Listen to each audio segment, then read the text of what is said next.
Не стало Николая Щукина. Комик-поэт, прозаик, драматург, журналист ушел из жизни на 89-м году.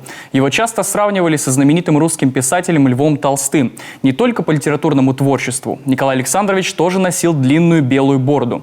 Его стихи и рассказы переведены на русский, марийский, удмуртский, финский, болгарский и многие другие языки. А сказки и пьесы много лет подряд ставят на сцене Национального музыкально-драматического театра. Елена Кононова продолжит.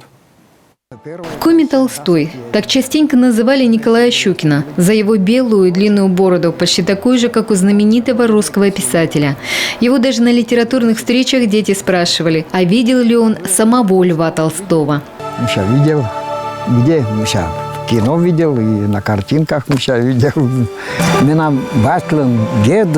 Дед моего отца служил в царской армии. Есть фотография, где он вместе с другими солдатами. И у него была длинная борода. Когда я увидел, сказал, я тоже такую бороду себе отращу. А когда меня спрашивали, почему я с такой бородой хожу, я всегда отвечал, зато летом комары в это место не кусают, а зимой не мерзнет.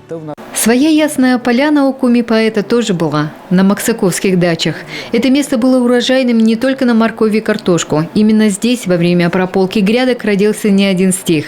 Здесь же появилась пьеса «Дачники», которую сыктывкарцы смогли увидеть уже вживую на сцене Национального музыкально-драматического театра. А друзья вспоминают гимн дачников. Обживаем леса Максаковские.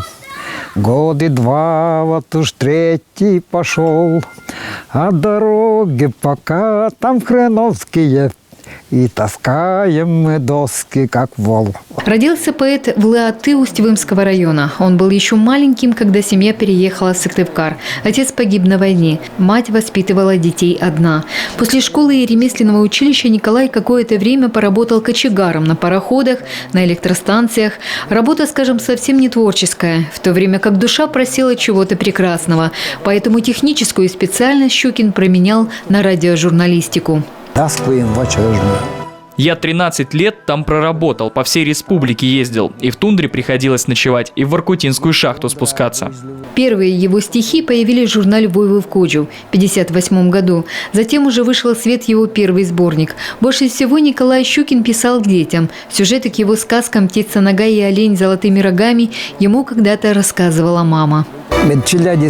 Чтобы дети у нас росли добрыми, я их учу только хорошему, а взрослых учить уже нельзя. Поэтому я и все больше пишу для детей. При себе всегда носил блокнот, чтобы в любой момент можно было записать только что родившиеся новые строки. А идея автобиографического романа ему вовсе переснилась много лет назад, как будто он умер. И вокруг собрались все родные и друзья.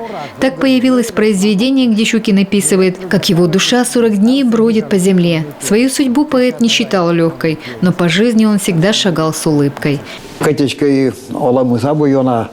Хоть жизнь и не совсем радужная, но я никогда не унываю. Я всегда, глядя на жизнь, смеюсь. Елена Кононова, Алена Терентьева, телеканал «Юрган».